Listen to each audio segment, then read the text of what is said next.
समझते हैं। ये सिनेरियो में हम इस साइड में खड़े होकर बात करेंगे, यानी कि हम किसे रिप्रेजेंट कर रहे होंगे, रेफरेंसिंग पार्टी। या तो रेफरेंसिंग पार्टी के पॉइंट ऑफ व्यू से चीजों को देखा जाएगा, या फिर रेफरेंस पार्टी के पॉइंट ऑफ व्यू से चीजों को देखा जाएगा।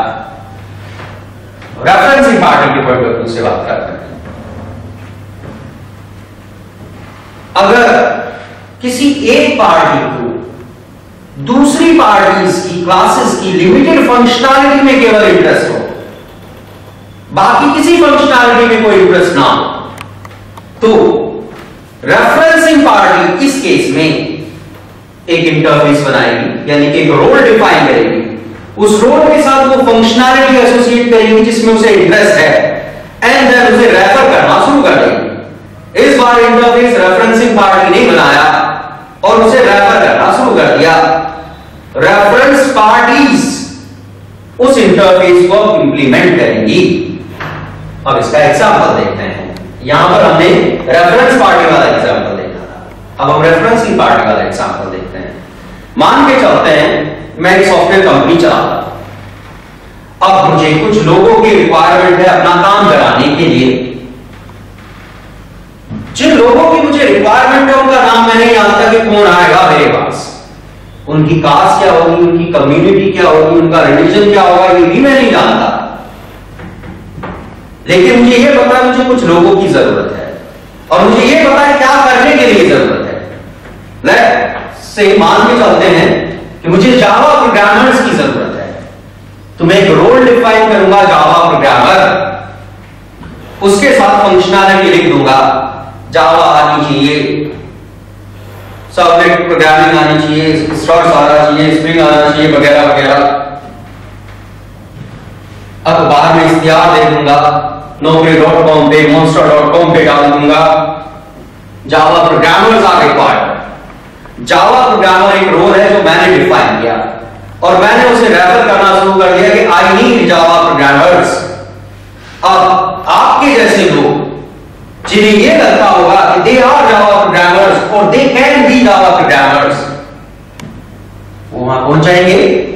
जब आप वहां जाएंगे तो आप अमित सुमित रवि बन के जाएंगे या जावा प्रोग्रामर बन के जाएंगे। समझ आ रहा है कुछ? आप वो रोल प्ले करने जा रहे हैं। आप ये मान के चलते हैं you can play that particular role. सामने वाला आपके पास कितनी स्किल्स हैं उसमें इंटरेस्टेड नहीं है। मान लीजिए जावा के साथ आपको डांस करना आता है, क्या वो इंटरेस्टेड होगा आपके डांस में? किसी को गाना गाना आता है, किसी को मिमिक्री करनी आती है, इंटरेस्टेड होगा वो? नहीं। वो किसमें इंटरेस्टेड है? जावा में, केवल उस फंक्शनैलिटी में जो उस रोल से जुड़ी हुई है। समझ आया?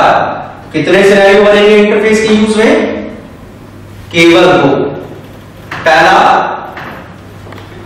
जब किसी रेफरेंस पार्टी को अपनी कोई फंक्शनैलिटी रेफरेंसिंग पार्टी से छुपानी होगी, उस पर्टिकुलर केस में रेफरेंस पार्टी रोल डिफाइन करेगी, उन रोल के साथ वो फंक्शनैलिटी एसोसिएट की जाएगी जो केवल दूसरों को दिखानी है। जो छुपानी है वो कभी उस रोल में नहीं आएगी, और वो रोल रेफरेंस पार्टी प्ले करना शुरू कर देगी। वो रोल रेफरेंसिंग पार्टीज को अवेलेबल करा दिए जाएंगे। रेफरेंसिंग पार्टी रेफरेंस पार्टी की क्लास को केवल उन रोल के थ्रू जानेगी। दूसरा सिनेरियो, रेफरेंसिंग पार्टी के पॉइंट ऑफ व्यू से, जब किसी रेफरेंसिंग पार्टी को रेफरेंस पार्टीज की क्लासेस की लिमिटेड फंक्शनैलिटी केवल रेफर करनी, तो वो उस लिमिटेड फंक्शनैलिटी के लिए एक रोल डिफाइन करेंगे और उसे अपनी क्लास में रेफर करना शुरू कर देंगे। जिन्हें भी लगता होगा कि वो रोल प्ले कर सकते हैं, वो उस रोल की इंप्लीमेंटेशन देंगे। हमेशा इंप्लीमेंटेशन इंटरफेस की रेफरेंस पार्टी देगी, लेकिन जरूरी नहीं कि हमेशा रेफरेंस पार्टी इंटरफेस बनाए। मैंने दोनों तरफ से आपको बता दिया। इतनी बात सबको समझ में आ रही है? कई बार इंटरव्यू में इंटरव्यूअर पूछता है एब्स्ट्रैक्ट क्लास और इंटरफेस में अगर चुनना, किसे चुनना चाहिए? इंटरफेस में जैसे मैथड एब्स्ट्रैक्ट होते हैं उसी तरह से अगर मैं एक एब्स्ट्रैक्ट क्लास बनाऊं जिसमें सारे मैथड एब्स्ट्रैक्ट रख दूं, तो दोनों ऑप्शन अवेलेबल है मेरे पास, क्या करना चाहिए? यहां पर बहुत सारे लोग कंफ्यूज हो जाते हैं। वो लोग कंफ्यूज होते हैं जो कॉन्सेप्ट नहीं समझते। अगर हम ध्यान से देखें, क्लास एब्स्ट्रैक्ट हो या नॉन एब्स्ट्रैक्ट हो, उसके पास एक एडिशनल एडवांटेज होती है जो इंटरफेस के पास होती नहीं, हो भी नहीं सकती कभी। क्लास के पास एट्रीब्यूट्स हो सकते हैं बिहेवियर के साथ साथ, इंटरफेस के पास केवल बिहेवियर होता है, कभी एट्रीब्यूट नहीं हो सकते। रोल में और एक फैमिली में ये बहुत बड़ा आता है। हर एक क्लास एक फैमिली को रिप्रेजेंट करती है। फैमिली में एट्रीब्यूट और बिहेवियर दोनों होते हैं। स्टार्टिंग में आपको बताया था ऑब्जेक्ट के एट्रीब्यूट भी होते हैं और बिहेवियर भी होता है, लेकिन रोल के एट्रीब्यूट और बिहेवियर नहीं होते। अब ये बात आपको एक रियल लाइफ के एग्जांपल से समझाता हूं। आपके घर में अगर नल खराब होता है तो आप किसे बुलाएंगे? कल भी मैंने एक सवाल पूछा था, प्लम्बर को बुलाएंगे। और बिजली खराब होती है तो किसे बुलाएंगे? इलेक्ट्रीशियन को बुलाएंगे। जिस प्लम्बर को आप बुलाएंगे उसमें कुछ स्पेशल क्वालिटी ढूंढेंगे, उसके सींग होने चाहिए या स्पेशल कुछ कलर होना चाहिए उसका, या स्पेशल खास होनी चाहिए या पूंछ होनी चाहिए उसके पास। कैसा सवाल पूछा? अभी समझ में आएगा कैसा सवाल है। जब मैंने कहा कि अगर आपका नल खराब होता है तो आप प्लम्बर को बुलाएंगे, इसका मतलब आप ऐसे आदमी को बुलाएंगे जिसे प्लम्बिंग आती हो। आप केवल एक फंक्शनैलिटी में इंटरेस्टेड हैं, उसके किसी एट्रीब्यूट में इंटरेस्टेड नहीं है कि उसकी मूंछ होनी चाहिए या मूंछ नहीं होनी चाहिए, या चश्मा लगाने वाला होना चाहिए या टोपी पहनने वाला होना चाहिए। ऐसी किसी चीज में इंटरेस्टेड है? क्या कोई एट्रीब्यूट है उस रोल के साथ? ध्यान से सोचिए, पता चलेगा आपको। मैंने कल आपको बताया था छोटे बच्चे को सबसे पहले रोल सिखाया जाता है, मम्मी, पापा, बाबा, ये सारी चीज। ये जो रोल है, क्या रोल के साथ कोई एट्रीब्यूट है? कि मम्मी है तो कुछ ऐसी होनी चाहिए, उसमें ये चीज एक्स्ट्रा होनी चाहिए, पापा है तो ये चीज एक्स्ट्रा होनी चाहिए, बाबा है तो ये चीज एक्स्ट्रा होनी चाहिए, ऐसा कुछ है?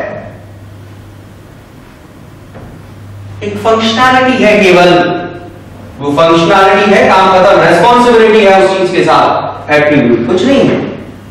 मान के चलते कंपनी है, उसमें मुझे एम्प्लॉयज को मैनेज करना है। अब मेरे पास दो ऑप्शन है, मेरे पास नॉर्मल एम्प्लॉयज भी है, मेरे पास मैनेजर्स भी। अब मुझे क्लासेस और इंटरफेसेस की फॉर्म से उन्हें रिप्रेजेंट करना है। मेरे पास एम्प्लॉय है, मेरे पास मैनेजर है, मेरे पास दो ऑप्शन है। पहला ऑप्शन है मैं दोनों को क्लास बनाऊं, दूसरा ऑप्शन है मैं दोनों को इंटरफेस बनाऊं, तीसरा ऑप्शन है कि मैं किसी एक को क्लास बनाऊं, किसी एक को इंटरफेस बनाऊं। अब सवाल आता है कौन सा ऑप्शन सही रहेगा? मैंने आपको बताया जहां एट्रीब्यूट और बिहेवियर दोनों की जरूरत होगी वहां क्लास बनाएंगे। अगर मैं एम्प्लॉय की बात करूं तो एम्प्लॉय के कुछ एट्रीब्यूट होंगे, उसका अपना कुछ नाम होगा, उसकी अपनी कुछ क्वालिफिकेशन होगी, उसका अपना कुछ एक्सपीरियंस होगा, उसे आप कुछ सैलरी देंगे, दीज आर एट्रीब्यूट्स। फिर उसके साथ कुछ बिहेवियर भी जुड़ा होगा, उससे कुछ काम करवाएंगे। एट्रीब्यूट और बिहेवियर दोनों हो गए। एम्प्लॉय को क्या बनाना चाहिए? क्या एम्प्लॉय एक क्लास है या एक रोल है? क्लास है। मैनेजर की बात करते हैं, जिस एम्प्लॉय को आप मैनेजर बनाना चाहते हैं, आप उसमें कुछ एक्स्ट्रा एट्रीब्यूट ढूंढेंगे कि उसके 3 हाथ होने चाहिए, बाकी के 2 हाथ है तो उसके 3 हाथ हो, वो थोड़ा ज्यादा काम करे, या उसकी 3 हाथ होनी चाहिए, पीछे भी एक आंख होनी चाहिए ताकि आगे पीछे से देखता रहे लोगों को। नहीं होना चाहिए ऐसा कुछ भी। मैनेजर एक रोल है जो आप किसी भी एम्प्लॉय को दे सकते हैं जो आपको फिट लगता है कि हाँ ये मेरा काम कर सकता है।